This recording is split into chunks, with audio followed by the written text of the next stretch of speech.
Video کے نیچے subscribe کے بٹن پہ کلک کریں، بیل کے آئیکن پہ کلک کیجئے تاکہ ہر نئی ویڈیو کی نوٹیفیکیشن آپ کو مل جائے۔ ویسے تو جو دعائیں وظائف میں بتایا کرتا ہوں اس کی عمومی اجازت ہوتی ہے، اسپیسیفک کسی ایک کو اجازت دینا ضروری نہیں، کسی ایک کو دے بھی دی تو آپ جو جتنے بھی لوگ سنتے ہیں تو میری طرف سے سب کو دلی اجازت ہوتی ہے، وہ میرے جو وظائف کر سکتے ہیں، اگر وہ سیم ان کا مسئلہ ہے تو بالکل کر سکتے ہیں۔ جو بھی محبت والے دنیا بھر سے ہم سے بات کرنے کے لیے بے چین رہتے ہیں اور ہمیں دکھ اور افسوس ہوتا ہے کہ ہم ان سے بات نہیں بس اوقات کر پاتے، وہ ہمیں کال کرتی رہتے ہیں، ان کی کال نہیں اٹھا پاتے، وہ بھی کتنے مایوس اداس ہوتے ہوں گے، اس کا احساس مجھے ہے، لیکن میں بھی کیا کروں، ایک آدمی ہے، ایک جان ہے، کہاں کہاں پہنچے گی۔ تو نتیجہ یہ ہے کہ ہر آدمی کال کرتا ہے، کسی کی کال لے پاتا ہوں، کسی کی نہیں، پروگرام میں بھی کسی کی کال مل جاتی، کسی کی نہیں ملتی، جس کی نہیں ملتی وہ اداس ہو جاتا ہے، اس کی اداسی پر مجھے بڑا دکھ ہوتا ہے۔ بس یہ ہے کہ اللہ کے سپرد ان کو کر دیتا ہوں کہ یا اللہ جو بھی جن کی کال مل گئی، جن کی نہیں ملی، جو تڑپ رہے ہیں، جو ہم سے ملنا چاہتے ہیں، بات کرنا چاہتے ہیں، لیکن یا اللہ ان کے جو بھی جائز مقصد ہیں، ان کی دل تمنا مرادیں یا اللہ آپ پوری کر دیں، آپ ان کے اوپر اپنا دست شفقت رکھ دیں، میں ان کو آپ کے سپرد کرتا ہوں، کیونکہ ظاہر ہے کہ اصل میں تو ایک واسطہ ہی ہوں، میں نے بھی وہ درخواست آپ کے پاس ہی رکھنی ہے جو وہ پیش کرنا چاہتے ہیں، لیکن مجھ تک پہنچ نہیں پا رہے، یا اللہ آپ ہی اپنی رحمت سے جو ہے ان کی درخواست کو سن کے ان کی درخواست کو قبول کر دیجیے۔ تو میں تو یہ کہہ کے جو آپ سب کو اللہ کے سپرد کر کے رکھتا ہوں، تاکہ مقصد یہ ہے کہ آپ کا جو منشا وہ پورا ہو جائے، آپ کو راحت آرام ملے اور جو بھی تکلیف ہو دور ہو جائے۔ اچھا، بس اوقات لوگ کہتے دن ہو گیا ہمیں تو پتہ ہی نہیں چلا، وہ آپ کو نہیں پتہ چلا، لیکن تبدیلی اپنا کام کر رہی ہے، کیونکہ بس اوقات انسان کی روح کے اوپر کثافت ہوتی ہے، گندگی ہوتی ہے، تو کثافت صاف لگنے میں ٹائم لگ جاتا ہے۔ جیسے میلے کپڑے پہ خوشبو چھڑکیں تو ویسی خوشبو نہیں پھوٹتی جیسے جو اجلے دھلے پہ ہوتی ہے۔ اس کا مطلب اللہ پہلے روح کو اجلا دھلا کرتے ہیں اس نام کی برکت سے، اب جب وہ مزکہ ہو جاتی اب یہ نام جو ہے وہ اپنی خوشبو کو ظاہر کرتا ہے۔ تو اس لیے ناظرین اس میں بھی پریشان نہ ہوا کریں کہ یہ ہو گیا ابھی تو کچھ بھی نہیں ہوا، نہیں وہ ہو رہا ہے، کیونکہ اللہ کا نام ہے، وہ اثر کیسے نہ کرے۔ اب شہد کا لفظ بولے تو منہ میٹھا ہو جاتا ہے، لیمو بولے تو منہ میں پانی آ جاتا ہے، تو یہ دنیا کی معمولی چیزیں اب اتنا اثر رکھتی ہیں کہ نام لو تو منہ میں پانی آئے، تو اللہ کا نام اثر نہیں کر رہا ہے۔ ہماری روح کا جو تعلق اللہ سے اس میں کمی ہے، اصل میں وہ اس کی صفائی ہو رہی ہے، وہ جب شفاف آئینہ ہو جائے گا اب چہرہ آپ کو صاف نظر آئے گا، گویا کہ اب اس کی تاثیر ظاہر ہوگی۔ الحمدللہ وحدہ والصلاة والسلام علی من لا نبی بعدہ، اما بعد۔ آج ہم بات کریں گے اللہ تبارک و تعالیٰ کے ناموں میں سے 29ویں نام پر، 29 جی، اور یہ اسماء حسنہ میں سے اس کا 29واں نمبر ہے، اور یہ الحکم، الحکم، الحکم کا معنی اٹل فیصلے کرنے والا، الحکم، الحکم، تو الحکم اللہ تبارک و تعالیٰ کا نام ہے، اور قرآن کریم میں ایک مرتبہ یہ نام آیا ہے، اور اس کے عدد جو ہے وہ 68 ہیں، 60 عدد ہیں، اور اس کا مفرد عدد جو ہے وہ 5 ہے، 5۔ تو یہ بڑا عجیب و غریب صفات کا مالکی نام ہے، کیونکہ حکم کا معنی ہوتا ہے اٹل فیصلے کرنے والا، اور ظاہر ہے کہ وہ سوائے اللہ تبارک و تعالیٰ کی ذات کے کوئی اور نہیں ہو سکتا،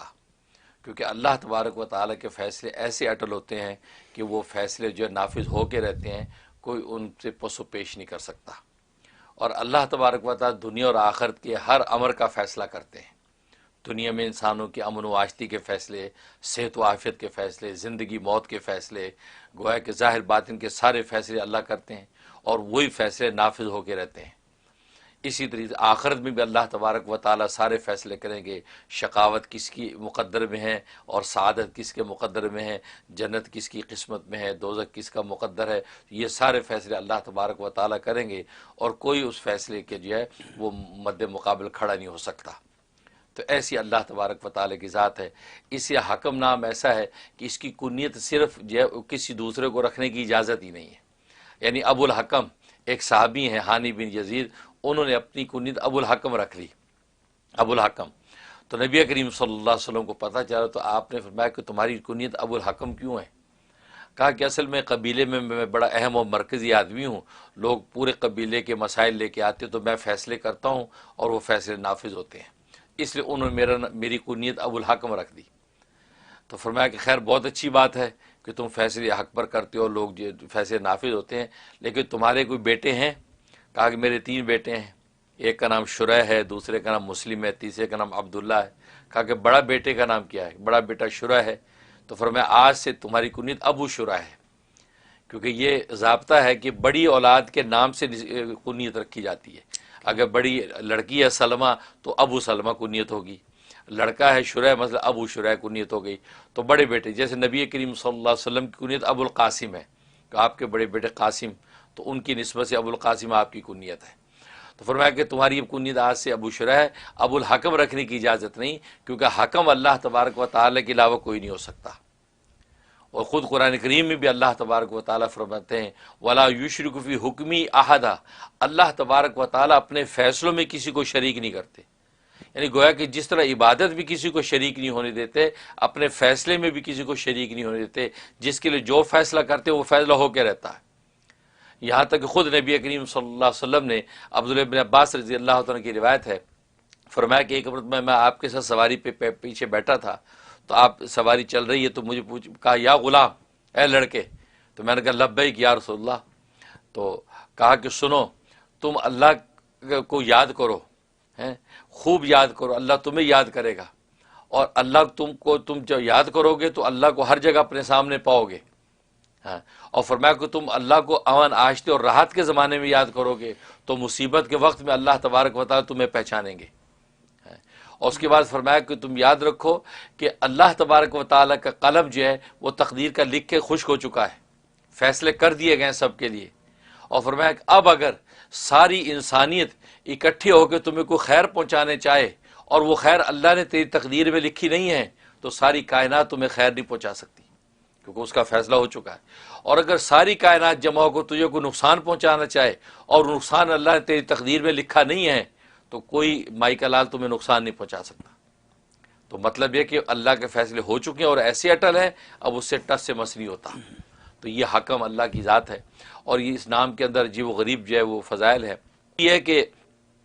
اگر یہ چاہتا ہے کسی کا محتاج نہ ہو تو پھر ہر نماز کے بعد 80 مرتبہ 80 ٹائم ہر نماز کے بعد یہ پڑھ لیا کرے. دعا کرنے کے ٹائم یا دعا کر رہا ہے اس وقت یا حکم کا وید کر لے، یا پہلے وید کر کے پھر ہاتھ اٹھا کے دعا کر لے. تو یہ کسی کا محتاج نہیں ہوگا،